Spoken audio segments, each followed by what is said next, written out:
Humanities science अर्थात मानविकी विज्ञान या मानवता का विज्ञान में आप सभी का स्वागत है। मानवता विज्ञान के साथ जुड़े रहने के लिए आपका बहुत ही धन्यवाद। हम लोग जो है वो झारखंड का अध्ययन कर रहे हैं, तो झारखंड रिलेटेड जो है वो लास्ट क्लासेस में हम लोग CNT एक्ट को पढ़े, छोटा नागपुर टेनेंसी एक्ट, जो भूमि संबंधी कानून है। तो जब छोटा नागपुर टेनेंसी एक्ट पढ़ रहे थे, तो अब जो है वो क्या हुआ कि जब झारखंड अलग राज्य का निर्माण हुआ या बाद में ही जब मतलब भारत आज़ाद हो गया था, तो उसके बाद जो है वो ऐसा होता है कि मतलब जैसे ज़िले का विभाजन करना पड़ता है, तो वो छोटा नागपुर से हट करके वो संथाल परगना वगैरह बन गया। तो अब वहाँ पे छोटा नागपुर टेनेंसी एक्ट सीधे लागू नहीं किया जा सकता है, तो वहाँ पे जो है उसका एक अनुपूरक उपबंध बनाया गया, तो वही बन गया संथाल परगना टेनेंसी एक्ट, जो 1949 में बना, जो भारत आज़ाद होने के बाद। क्योंकि ज़िला का जब मतलब एडमिनिस्ट्रेशंस को हम लोग आसान बनाने के लिए जो है वो पहले वाले क्षेत्रों को हम लोग और बांटने लगे, तो जो पहले बड़े बड़े ज़िला होते थे उनको छोटे छोटे ज़िला किया जाने लगा, ताकि वहाँ पे प्रशासन अच्छे से पहुँचाया जा सके। और इसीलिए जो है वो संथाल परगना भूधारण जो है वो अनुपूरक उपबंध लाया गया, क्योंकि अब वो छोटा नागपुर क्षेत्र नहीं रह गया, वो संथाल परगना क्षेत्र बन गया है ना। तो इसीलिए जो है आज हम लोग यहाँ पे देखने जा रहे हैं, आज की क्लासेस में जो हम लोग SPT एक्ट को डिस्कस करेंगे। इसको SPT एक्ट के नाम से भी जाना जाता है, संथाल परगना टेनेंसी एक्ट, है ना। तो ये अनुपूरक उपबंध है और ये 1949 में जो है वो इसका लिखा गया, अनुपूरक अधिनियम 1949 में ये किया गया था, है ना। तो चलिए पहला प्रश्न देखते हैं कि संथाल परगना जिले का निर्माण कब हुआ था। तो संथाल परगना जिले का निर्माण जो है वो 1885 ईस्वी में हो गया था। संथाल परगना का प्राचीन नाम क्या था। तो संथाल परगना का प्राचीन नाम था नरीखंड, नरीखंड, है ना। तो संथाल परगना का प्राचीन नाम क्या था, नरीखंड, जिसका निर्माण जो है वो 1885 ईस्वी को हुआ था। संथाल परगना के अंतर्गत भागलपुर एवं वीरभूम जिले के हिस्से सम्मिलित किए गए। तो भागलपुर अभी तो खैर बिहार में ही है, तो वीरभूम उसी तरह। तो जो संथाल परगना के अंतर्गत भागलपुर और वीरभूम जिले के भी हिस्से को भी शामिल किया गया था। तो इस क्षेत्र का पुराना नाम जो है वो क्या था। तो इस क्षेत्र का पुराना नाम जो है वो जंगल तरी ट्रैक था, जंगल तरी ट्रैक, ठीक है ना। और इसे दामिनी कोह के नाम से भी जाना जाता था। तो संथाल परगना के क्षेत्र में जो है अंतर्गत में भागलपुर और वीरभूम जिले के हिस्से सम्मिलित किए गए हैं, और इस क्षेत्र का पुराना नाम था जंगल तरी ट्रैक, जिसको दामिनी कोह के नाम से भी जाना जाता था, दामिनी कोह के भी नाम से जाना जाता है। संथाल परगना क्षेत्र का मूल निवासी किस जनजाति को माना जाता है। तो पहाड़िया जनजाति को जो है वो संथाल परगना क्षेत्र का मूल निवासी माना जाता है। तो संथाल परगना क्षेत्र का मूल निवासी किसको माना जाता है, तो पहाड़िया जनजाति को माना जाता है। संथाल परगना के अंतर्गत आने वाली जागीर या जमींदारी को राजस्व पंजी में किस नंबर से दर्शाया जाता है ना। तो ये पूछा जा रहा है कि किस नंबर से दर्शाया जाता है, तो तौजी नंबर से दर्शाया जाता है। संथाल परगना के अंतर्गत आने वाले जागीर या जमींदारी को राजस्व पंजी में जो है वो तौजी नंबर से दर्शाया जाता है। तौजी नंबर जो होता है, जैसे जमीन को खाता नंबर से दर्शाया जाता है, उसी तरह वहाँ पे जो जमींदारी या जागीर वाले जो है उसको राजस्व पंजी में तौजी नंबर से दर्शाया जाता है। संथाल परगना क्षेत्र का सर्वप्रथम रैयती कानून Santhal Pargana settlement regulation act कब पारित हुआ था। तो ये जो है वो 1872 ईस्वी को पारित हुआ था। सबसे पहले जो है वो संथाल परगना क्षेत्र का प्रथम रैयती कानून जिसका नाम था Santhal Pargana settlement regulation act, Santhal Pargana settlement regulation act जो है वो 1872 ईस्वी को पारित हुआ था। तत्कालीन बिहार सरकार ने संथाल परगना इंक्वायरी कमेटी का गठन कब किया था। तो जो है 1937 ईस्वी में जो है वो संथाल परगना इंक्वायरी कमेटी का गठन किया गया था। निम्न में से किस कमेटी का सिफारिश के आधार पर संथाल परगना काश्तकारी अधिनियम 1949 का निर्माण किया गया। तो 1949 का निर्माण जो है वो गैजर, है ना, हाँ, तो यही लिखा गया है कि गैजर कमेटी के सिफारिश पे जो है, गैजर कमेटी के सिफारिश पे संथाल परगना काश्तकारी अधिनियम 1949 का निर्माण किया गया।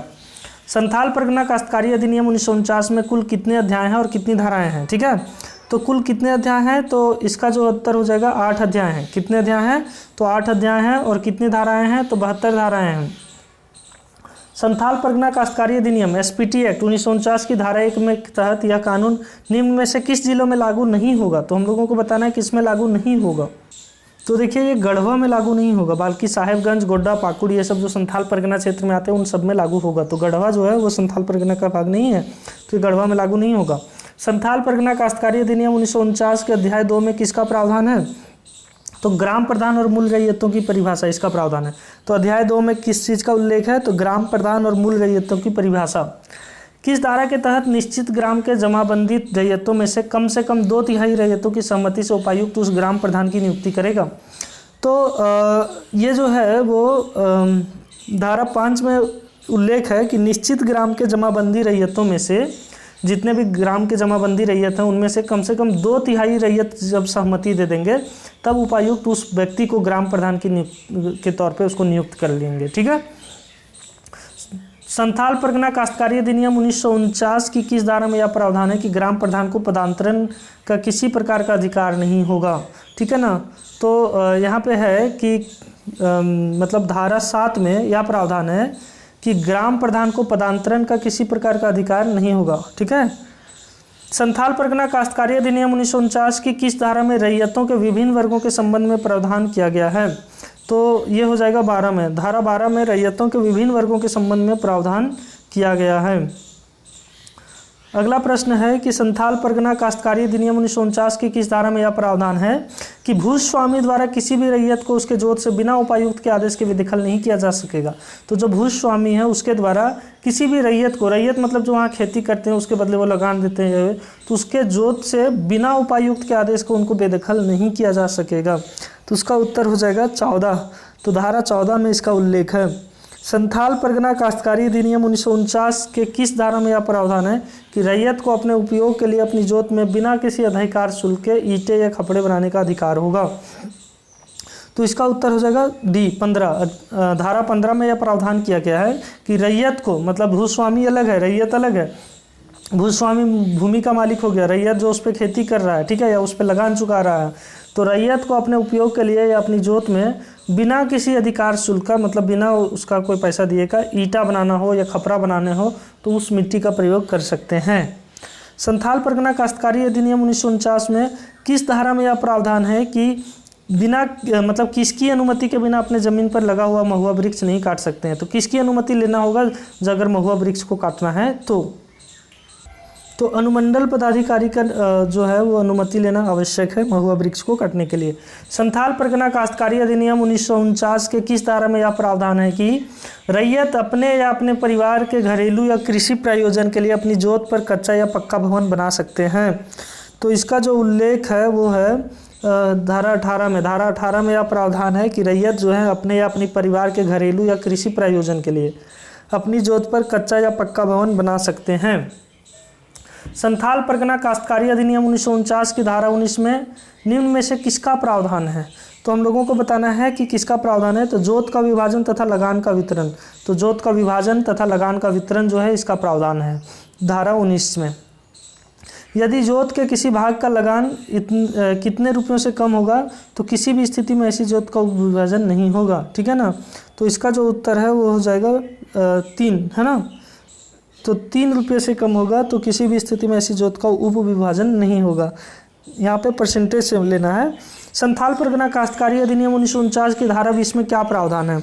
तो धारा 20 में जो है वो ये है रैयत के अधिकार का हस्तांतरण, है ना, हस्तांतरण है। तो संथाल परगना काश्तकारी अधिनियम 1949 जो है उसमें धारा 20 में प्रावधान है कि रैयत के अधिकार का हस्तांतरण। संथाल परगना काश्तकारी अधिनियम 1949 की किस धारा में गैर आदिवासी रैयत द्वारा भूगत बंध या पूर्ण भोग बंधक से रैयती भूमि का हस्तांतरण उसकी सीमा का उल्लेख है? तो इसका जो है वो हो जाएगा 23।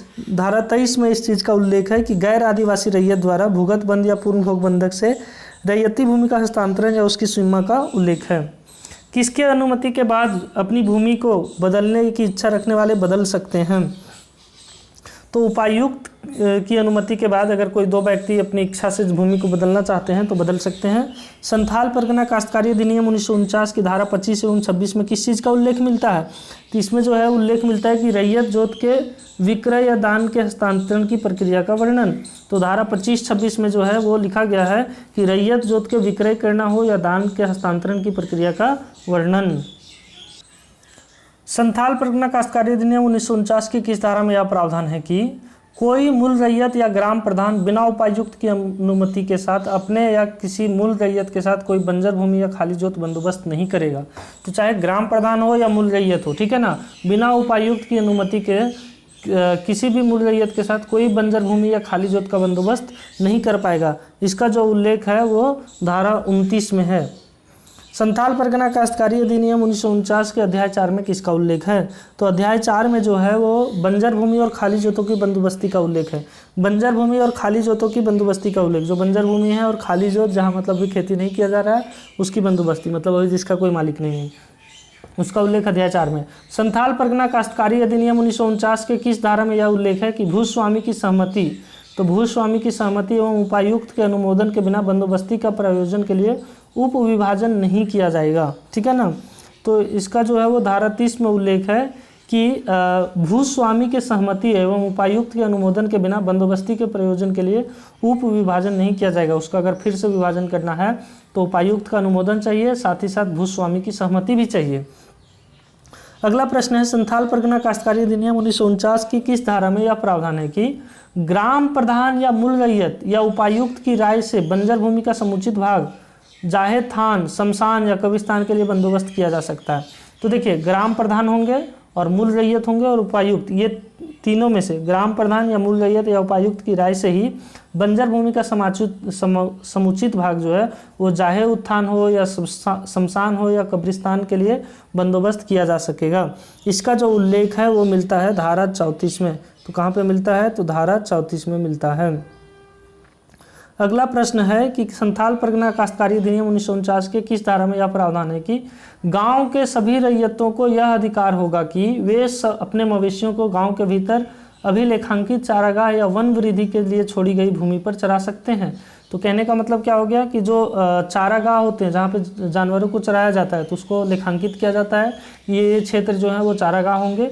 तो ये इसमें प्रावधान है कि गाँव के जो सभी रैयत हैं उसको अधिकार होगा कि वे अपने मवेशियों को, मवेशी का मतलब जानवर होता है, उनको गांव के भीतर अभिलेखांकित चारागाह है या वन वृद्धि के लिए जो छोड़ी गई भूमि है वहां पर वो जानवरों को चरा सकते हैं। तो इसका उल्लेख जो है वो धारा 37 में है, ठीक है। अगला प्रश्न है, संथाल परगना काश्तकारी अधिनियम 1949 की किस धारा के तहत भूस्वामी या मूल रैयत या ग्राम प्रधान के द्वारा किसी रैयत को खास तालाब में मछली मारने का प्राप्त अधिकार या सिंचाई के किसी अधिकार में परिवर्तन नहीं कर सकते हैं? तो धारा 40 में इस बात का प्रावधान है कि जो भूस्वामी है या मूल रैयत है या ग्राम प्रधान है किसी रैयत को खास तालाब में मछली मारने का प्राप्त अधिकार या सिंचाई के किसी अधिकार में परिवर्तित नहीं कर सकते हैं। मान लीजिए गांव में कोई तालाब है तो वहाँ पे मछली मारना हो या सिंचाई है तो उससे आप उनको परिवर्तित नहीं कर सकते अगर उनको अधिकार प्राप्त है तो। अगला प्रश्न है, संथाल परगना काश्तकारी अधिनियम 1949 की धारा 42 के तहत किसको कभी भी अपनी इच्छा से या प्राप्त आवेदन से किसी व्यक्ति को कृषि भूमि का अतिक्रमण करने पर इस अधिनियम के प्रावधानों से बेदखल कर सकते हैं? तो इसका उत्तर जो है वो उपायुक्त होंगे। जब भी बेदखल वगैरह की बात आती है तो उसमें उपायुक्त का बहुत बड़ा योगदान होता है या उनको बहुत ज़्यादा अधिकार प्राप्त होते हैं। तो क्या होगा कि धारा 42 के तहत उपायुक्त जो हैं कभी भी अपनी इच्छा से या प्राप्त आवेदन से किसी व्यक्ति को कृषि भूमि का अतिक्रमण करने पर, अगर कोई व्यक्ति कृषि भूमि का अतिक्रमण करते हैं तो इस अधिनियम के प्रावधानों से वो बेदखल कर सकते हैं। तो धारा 42 के प्रावधानों के अनुसार से उपायुक्त जो है अगर कोई व्यक्ति कृषि भूमि का जो है वो अतिक्रमण करते हैं तो उनको वहाँ से बेदखल कर सकते हैं। संथाल परगना काश्तकारी अधिनियम 1949 के अध्याय 5 में क्या प्रावधान है? तो अध्याय 5 के प्रावधानों की बात करें तो इसमें प्रावधान है कि लगान का। तो अध्याय 5 में लगान का प्रावधान है। संथाल परगना काश्तकारी अधिनियम 1949 की किस धारा में यह प्रावधान है कि वस्तु रूप में लगान वसूल नहीं किया जाएगा या अभिस्वीकृति नहीं होगी? तो वस्तु रूप में जो है वो लगान नहीं स्वीकार किया जाएगा, यह धारा 43 में उल्लेख है। इसका मुख्य कारण ये है कि लोग जो है वो जाते थे, वो उनके सारे खेत से वो ले लेते थे और बोलते थे लगान पूरा नहीं हुआ है। इसीलिए इस बात को दूर करने के लिए मतलब क्या किया गया कि मतलब आपको पैसे में वो पे किया जाएगा, ठीक है, ताकि इस तरह का समस्या नहीं हो, क्योंकि ज़मींदार आते थे अपने लठैतों के साथ और ऐसे करते थे। तो इसीलिए इस तरह का चीज़ें ना हो और मतलब वो अपने मनचाहे दाम पे नहीं ले लें, क्योंकि ऐसा भी होता था कि वो कर्ज दे लेते थे और अपने मनचाहे दाम पे खरीद लेते थे। तो इन सभी चीज़ों से बचने के लिए ये काम किया गया। अगला प्रश्न है कि संथाल परगना काश्तकारी अधिनियम 1949 की किस धारा में यह उल्लेख है कि रैयत अपने किसी जोत के लिए लगान की रकम को विनिहित प्रपत्र डाक मनी ऑर्डर द्वारा भेजकर भुगतान कर सकते हैं। तो रैयत को यह अधिकार है कि अपने जोत के लिए लगान की रकम को विनिहित प्रपत्र के द्वारा या डाक मनी ऑर्डर के द्वारा भी भुगतान कर सकते हैं, जरूरी नहीं है कि वहाँ जा करके ही करना है। तो इसका उत्तर हो जाएगा धारा 45। धारा 45 में इस बात का उल्लेख है। अगला प्रश्न है कि निम्न में से किसके द्वारा प्रत्येक रैयत को लगान का लेखा रखा जाएगा। तो लगान का लेखा रखा जाएगा, इस बात का जो उल्लेख है वो हो जाएगा ग्राम प्रधान और मूल रैयत या भूस्वामी। तो इसका आंसर डी होगा, उपायुक्त नहीं होगा, है ना। तो लेखा रखा जाएगा, इसके लिए जो है वो ग्राम प्रधान, मूल रैयत या भूस्वामी, ठीक है। तो ये और बी इसका आंसर होगा, ये और बी। अगला प्रश्न है संथाल परगना काश्तकारी अधिनियम 1949 की किस धारा में यह प्रावधान है कि कुछ विशिष्ट कारणों से लगान में कमी की जा सकती है। तो कुछ विशिष्ट कारणों से लगान में कमी करना है, इसका उल्लेख धारा 50 में है। कानून की किस धारा में यह प्रावधान है कि यदि कोई भूस्वामी या उसके अभिकर्ता अपने रैयत या ग्राम प्रधान या मूल रैयत से देय लगान के अतिरिक्त कुछ और वसूल करता है तो वह दंड का भागी होगा, ठीक है ना। तो मान लीजिए कि जो मूल रैयत से जितना पैसा वसूलना है, तो ग्राम प्रधान हो या मूल रैयत से जो देय लगान है उससे अगर अतिरिक्त मतलब पैसा वसूलता है तो वो दंड का भागी होगा। और इसका उल्लेख जो है वो है धारा 52 में। धारा 52 में इस बात का जो है वो उल्लेख है। अगला प्रश्न है कि संथाल परगना काश्तकारी अधिनियम 1949 की किस धारा में यह प्रावधान है कि यदि किसी गांव का भूस्वामी अपने जोत का प्रयोग भवन निर्माण, किसी धार्मिक अथवा शैक्षणिक कार्य, खान खोदने अथवा सिंचाई का प्रयोजन अथवा सरकार की राष्ट्रीय नीति प्रभावी करने हेतु उसके किसी भाग का अर्जन करना चाहे तो इसके लिए उपायुक्त के पास आवेदन दे सकता है। तो इसका उत्तर जो है वो हो जाएगा धारा 53। धारा 53 में इस बात का प्रावधान है कि किसी भी गाँव का जो भूस्वामी है, तो वो जो मालिक है किसी गांव का भूस्वामी है, वो अपने जोत का प्रयोग जो है वो अपने मतलब ज़मीन है उसका प्रयोग जो है वो भवन बनाने के लिए कर रहा है या किसी धार्मिक संस्थान के लिए कर रहा है, शैक्षणिक कार्य करना है, पढ़ाना लिखाना है, खान खोदना है मतलब माइनिंग का, या सिंचाई का प्रयोजन करना है, या सरकार की राष्ट्रीय नीति प्रभावी करने हेतु किसी भाग का अर्जन करना चाहता है तो उसके लिए आप आयुक्त के पास आवेदन दे सकता है। और वो जो है वो धारा 53 में उसका प्रावधान है। संथाल परगना काश्तकारी अधिनियम 1949 की किस धारा में यह प्रावधान है कि किसी प्रक्रिया के संबंध में इस अधिनियम में प्रावधान नहीं रहने पर राज्य सरकार नियम बना सकती हैं। तो राज्य सरकार को अगर नियम बनाना है तो उसके लिए उनको धारा 54 में उसका उल्लेख किया गया है कि अगर किसी प्रक्रिया के संबंध में अगर इस अधिनियम में प्रावधान नहीं रहा, उस चीज़ का व्यवस्था नहीं है, उसका प्रोविज़न नहीं है, तो राज्य सरकार जो है वैसा प्रोविज़न कर सकती है, ऐसा उनको धारा 54 में उल्लेख है। अगला प्रश्न हम लोग देखते हैं। तो अगला प्रश्न है कि संथाल परगना काश्तकारी अधिनियम 1949 की किस धारा में यह प्रावधान है कि उपायुक्त के आदेश के बिना कृषि भूमि से कोई व्यक्ति बेदखल नहीं किया जाएगा। तो बिना उपायुक्त का आदेश का जो है वो कोई भी व्यक्ति को कृषि से बेदखल नहीं किया जाएगा, ये जो है इसका उल्लेख धारा 56 में है। तो इसका उत्तर हो जाएगा धारा 56। संथाल परगना काश्तकारी अधिनियम 1949 की किस धारा में यह उल्लेख है कि उपायुक्त पर्याप्त कारणों से जिन्हें वे लिखित रूप में अभिलेख करेंगे किसी आदेश का जिसे उन्होंने स्वयं अथवा उनके पूर्वाधिकारी ने इस अधिनियम द्वारा प्रदत्त किसी अधिकार के प्रयोग में दिया हो, पुनर्निरीक्षण कर सकते हैं। तो इसका जो है वो धारा 60 में उल्लेख है कि उपायुक्त जो है वो उन्हीं के अधिकारी द्वारा कोई भी चीज़ क्यों निर्णय ना दिया गया हो, अगर उनका पुनर्निरीक्षण करना है, उसको फिर से चेक करना है, तो वो उनको पूर्ण अधिकार होगा। तो इसका प्रावधान जो है वो धारा 60 में है। क्योंकि मान लीजिए कोई अधिकारी है वो अपने लाभवश या किसी और कारणवश कुछ करते हैं तो उस केस में जो है वो मतलब उपायुक्त जो है उनको पुनर्निरीक्षण करेंगे और जैसा होगा उसके अनुसार से वो कार्रवाई करेंगे। हम लोग अगला प्रश्न देखते हैं। संथाल परगना काश्तकारी अधिनियम 1949 जो है 1949 में किस धारा में यह प्रावधान है कि किसी आवेदन में जो इस अधिनियम के अनुसार उपायुक्त द्वारा संज्ञेय हो, संज्ञेय का मतलब उसके ज्ञान में हो, उनके ज्ञान में हो, उपायुक्त द्वारा दिए गए आदेश को प्रत्यक्ष या अप्रत्यक्ष रूप से संशोधित करने या खारिज करने के लिए किसी न्यायालय में कोई वाद नहीं चलेगा और इस प्रकार का प्रत्येक आदेश अपील और पुनर्निरीक्षण संबंधी इस अधिनियम के प्रावधानों के अधीन रहकर अंतिम होगा। तो इसका प्रावधान जो है वो 63 में दिया गया है कि मतलब जो कहने का मतलब हो गया कि जो उपायुक्त द्वारा संज्ञेय है, उनके संज्ञान में है, तो उपायुक्त द्वारा दिया गया आदेश वो प्रत्यक्ष या अप्रत्यक्ष रूप से संशोधित करना हो या खारिज करने के लिए कोई भी न्यायालय में वाद नहीं चलेगा। ठीक है, इसका प्रत्येक आदेश जो है वो अपील होगा और पुनर्निरीक्षण होगा। ठीक है, पुनर्निरीक्षण होगा। तो ये धारा 63 में इसका व्यवस्था किया गया है।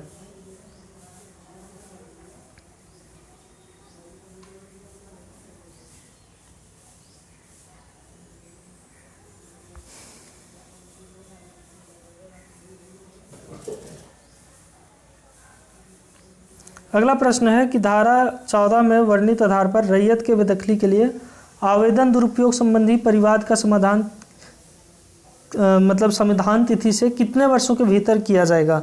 तो इसका उत्तर है कि 2 वर्षों के भीतर। कि अगर धारा 14 में वर्णित आधार पर रैयत को बेदखली के लिए आवेदन का दुरुपयोग संबंधी, अगर बेदखली के लिए आवेदन जो दुरुपयोग संबंधी है वो परिवाद का समाधान जो है जिस तिथि को उसको किया जाएगा उसके 2 वर्षों के भीतर ही उसको करना होगा। धारा 57 के तहत न्यायाधिकरण या आयुक्त के आदेश के विरुद्ध अपील उस तिथि से कितने दिनों के भीतर किया जा सकेगा? तो इसका उत्तर हो जाएगा 90 दिनों के भीतर। 90 दिनों के भीतर ये जो धारा 57 के तहत न्यायाधिकरण या उपायुक्त के आदेश के विरुद्ध जो अपील है उस तिथि के 90 दिनों के भीतर ही किया जाएगा। यदि किसी व्यक्ति को संथाल परगना काश्तकारी अधिनियम 1949 की धारा 20 के तहत गलत तरीके से भूमि हस्तांतरित की, तो बहुत बार ऐसा होता है कि पैसे वगैरह दे करके राजस्व अधिकारी या कोई और है उनके द्वारा भूमि हस्तांतरित हो जाता है। तो किसी व्यक्ति द्वारा जोती जाती हो तो उसे कितने वर्ष तक कारावास या 1000 रुपये का जुर्माना या दोनों की सजा दी जा सकती है? तो इसका उत्तर हो जाएगा 3। तो 3 वर्षों तक का कारावास हो सकता है। कारावास का मतलब उनको जेल में रहना पड़ सकता है। संथाल परगना अधिनियम 1949 मतलब एसपीटी एक्ट 1949 की किस धारा में बकायों की वसूली का प्रावधान है? तो बकाये राशि की वसूली का प्रावधान जो है वो धारा 70 में है। तो धारा 70 में जो है वो बकाये राशि की वसूली का प्रावधान है। चलिए आगे हम लोग बढ़ते हैं। तो अगला प्रश्न है कि संथाल परगना काश्तकारी अधिनियम में केंद्र सरकार द्वारा 1990 में कितनावें संविधान संशोधन किया गया था? तो इसका उत्तर जो है वो हो जाएगा 66वां संविधान संशोधन द्वारा जो 1990 में हुआ था उसमें संथाल परगना काश्तकारी अधिनियम में केंद्र सरकार द्वारा संशोधित किया गया था। 1990 में 66वें संविधान संशोधन के तहत इस अधिनियम के किस धारा को छोड़कर सभी धाराओं के 9वीं अनुसूची में डाल दिया गया है ना? तो इसका उत्तर हो जाएगा बी 53, ठीक है ना। तो 1990 में जो 66वां संविधान संशोधन हुआ था इसके तहत जो है वो 53 धारा को छोड़कर सभी धाराओं को, जितने भी धारा थे तो उसको 9वीं अनुसूची में डाल दिया गया था। तो 26वीं धारा को भी, 62वीं को, 69वीं को भी, लेकिन 53वीं को नहीं डाला गया था। Bihar scheduled area regulation act कब पारित हुआ था? तो Bihar scheduled area regulation act जो है वो 1969 ईस्वी को पारित हुआ था, 1969 को। संथाल परगना काश्तकारी अधिनियम 1949 में कब राज्य सरकार ने संशोधन कर जमीन मालिक को अपने जमीन की प्रकृति बदलने का अधिकार दिया? तो इसका जो अधिकार है वो 2016 ईस्वी को मिला। 2016 ईस्वी को जो है वो संथाल परगना अधिनियम काश्तकारी अधिनियम 1949 में राज्य सरकार को जो है वो राज्य सरकार ने 2016 में संशोधन करके जमीन मालिक को अपने ज़मीन की प्रकृति बदलने का अधिकार दिया। मतलब ज़मीन मालिक जो है वो अपने अनुसार से उस ज़मीन का उपयोग कर सकते हैं। अगर खेत था तो उसको टांड बना सकते हैं, उसको जो है वहाँ बागवानी कर सकते हैं, या अगर इंडस्ट्री के लिए यूज करना है तो उसके लिए कर सकते हैं। तो इस प्रकार जो है वो हम लोग संथाल परगना टेनेंसी एक्ट को जो है बहुत अच्छे से डिस्कस कर चुके हैं। अब जो है वो हम लोग थोड़ा सा अन्य राज्यों के भूमि संबंधी कानून को देखने वाले हैं। तो अन्य राज्यों की भूमि संबंधी कानून को देखते हैं और उसको समझने का प्रयास करते हैं। तो पहला क्वेश्चन देखिए क्या है कि बिहार के कुछ क्षेत्रों में भूमि प्रबंध अस्थायी रूप से कुछ निश्चित समय के लिए किया गया, ठीक है ना। तो कुछ निश्चित समय के लिए किया गया, अस्थायी प्रबंध किए गए थे, अस्थायी नहीं थे।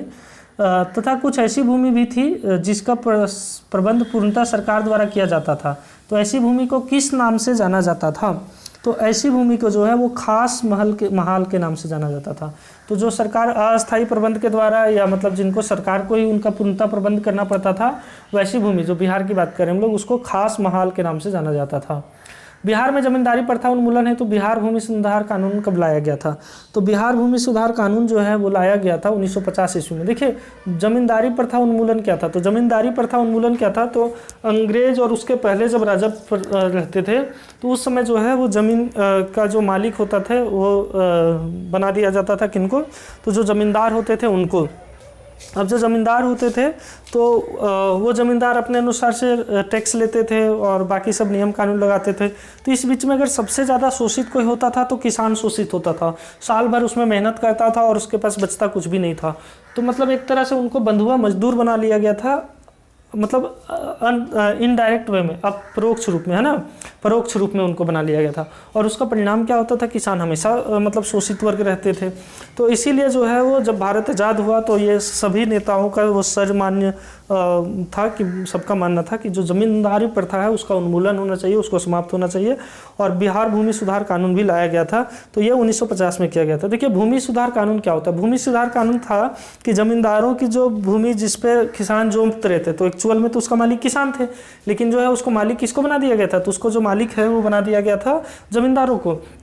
तो भूमि सुधार कानून या भूमि सुधार आंदोलन जो था उसमें क्या था कि जो खेत में जो किसान जोत रहे थे उसका मालिक उन किसानों को बनाया जाए, और बहुत ज़्यादा जो ज़मींदारों के पास ज़मीन है उसको लेकर के बाकी लोगों में बांटा जाए, क्योंकि वो मालिक का सच्चा हकदार तो जो वो किसान है जो वहाँ पे करते थे। अगला प्रश्न है, बिहार की समस्त भूमि पर सरकार का स्वामित्व कब खत्म हुआ?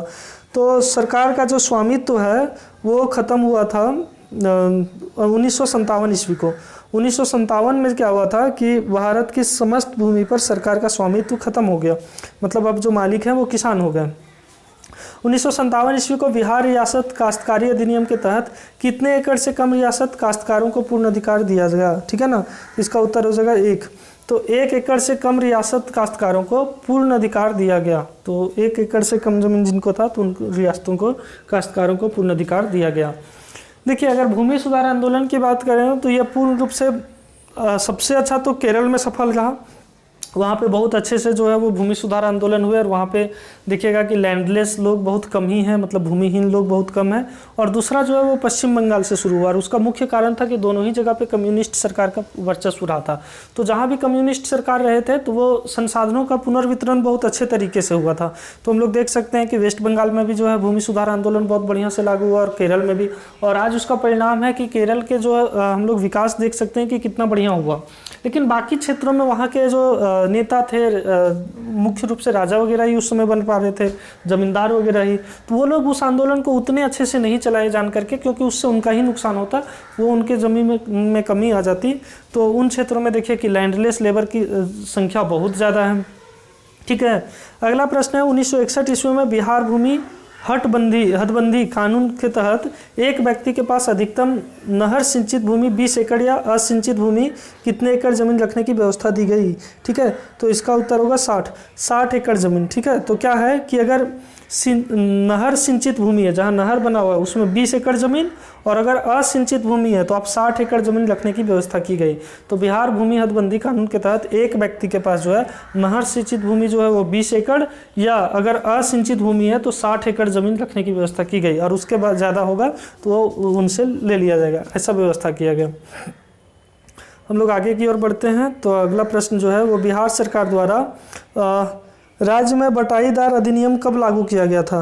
तो बटाईदार नियम जो है वो 1957 ईस्वी में लागू किया गया था। बिहार बटाईदार अधिनियम के अनुसार अगर कोई बटाईदार किसी जमीन को कितने वर्ष से लगातार जोत रहा है तो उस जमीन पर उस बटाईदार का अधिभोगाधिकार होगा।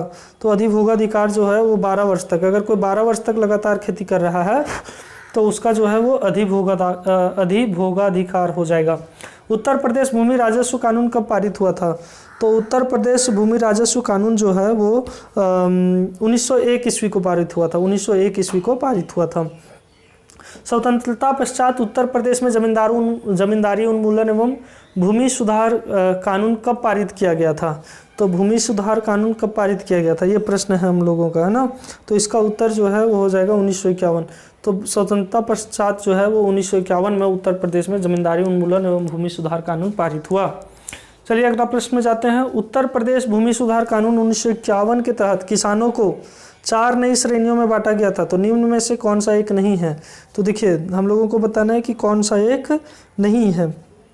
तो ऑप्शंस में चलते हैं। तो इसमें से जो है ना वो जोतदार नहीं था, सिरदार था, आसामी था, आदिवासी था। उत्तर प्रदेश सरकार द्वारा भूमि हटबंदी कानून कब पारित किया गया था?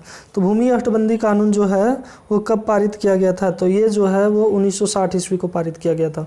उत्तर प्रदेश में नई राजस्व संहिता को कब लागू किया गया? लागू कर 1901 के भूमि राजस्व अधिनियम को निष्प्रभावी कर दिया गया। तो यहाँ पे जो है वो 2016 ईस्वी में जो है वो नया राजस्व संहिता बनाया गया उत्तर प्रदेश में, और 1901 का जो भूमि राजस्व अधिनियम था उसको समाप्त कर दिया गया। ब्रिटिश काल में मध्य प्रदेश में कौन सी भूमि व्यवस्था लागू थी? तो इसका आंसर हो जाएगा महालवाड़ी और रैयतवाड़ी, दोनों ही थी। ठीक है ना, महालवाड़ी और रैयतवाड़ी मध्य प्रदेश में, वहाँ अस्थाई बंदोबस्त नहीं लागू था। अगला प्रश्न है कि 1951 में मध्य प्रदेश सरकार ने कानून पारित कर किस राज्य की जमींदारी प्रथा को समाप्त कर दिया था? तो कानून पारित कर जो है वो ग्वालियर, इंदौर और मालवा तीनों में मध्य प्रदेश सरकार जो है वो वहाँ पे क्या हो जाएगा, जमींदारी प्रथा को समाप्त कर दिया था।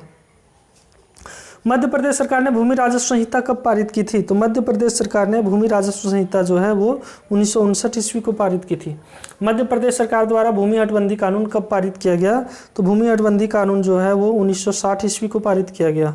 चलिए कुछ प्रश्न और बच गए हैं, 5-6 प्रश्न हैं जिसको हम लोग जल्दी से देख करके समाप्त करते हैं। तो पहला प्रश्न है पश्चिम बंगाल ने बर्गादार मतलब बटाईदार कानून कब पारित किया गया था? तो पश्चिम बंगाल ने बर्गादार या बटाईदार कानून कब पारित किया गया था? तो इसका उत्तर जो है वो हो जाएगा 1950। 1950 में बर्गादार या बटाईदार, वहाँ बर्गादार बोला जाता है बंगाली भाषा में, तो पारित किया था। वेस्ट बंगाल स्टेट्स मतलब कि पश्चिम बंगाल जो राज्य है, acquisition act, West Bengal state acquisition act यहाँ पे जो है वो पूछा जा रहा है कि कब हुआ था? तो 1953। तो वो कानून का पूरा नाम है West Bengal states acquisition act 1953 का मुख्य लक्ष्य क्या था? तो राज्य और रैयतों के बीच मध्यस्थों को हटाना था। तो जो मिडिल मैन थे, मध्यवर्गीय लोग थे, बिचौलिए जिसको हम लोग कहते थे, तो उनको हटाना था, ठीक है ना। तो इसका आंसर हो जाएगा 1953। पश्चिम बंगाल सरकार ने भूमि सुधार कानून कब पारित किया था? तो पश्चिम बंगाल सरकार जो है भूमि सुधार कानून 1955 को पारित किया था। स्वतंत्रता बाद कब उड़ीसा, जो आज ओडिशा कहलाता है, राज्य सरकार द्वारा स्टेट एवेल्युएशन एक्ट पारित किया गया? तो स्टेट एवेल्युएशन एक्ट जो है 1951 को पारित किया गया। उड़ीसा या ओडिशा राज्य सरकार द्वारा प्रथम भूमि सुधार कानून कब पारित किया गया? तो प्रथम भूमि सुधार कानून जो है वो 1960 को पारित किया गया। उड़ीसा सरकार ने किस अधिनियम के तहत राज्य में भूमि चकबंदी अनिवार्य रूप से लागू कर दिया गया? तो भूमि चकबंदी जो है वो भूमि सुधार अधिनियम 1972 के तहत अनिवार्य रूप से लागू कर दिया गया। तो हम लोग जो है वो पहले वाले क्लासेस में CNT एक्ट मतलब संथाल बोलते हैं, छोटा नागपुर टेनेंसी एक्ट मतलब हम लोग देख चुके हैं। और इस क्लास में जो है वो हम लोग Santhal tenancy act, Santhal Pargana tenancy act SPT act को हम लोग देख चुके हैं। उसके अलावा कुछ अन्य राज्य से नियम रिलेटेड जो है वो क्वेश्चंस को भी देख लिए। तो आप सभी का ह्यूमैनिटीज साइंस अर्थात मानवता विज्ञान या मानविकी विज्ञान में जुड़े रहने के लिए बहुत धन्यवाद। और आप लोगों का फीडबैक जो है हमारे लिए बहुत ही वैल्यूएबल है। तो आप सभी का बहुत धन्यवाद पुनः।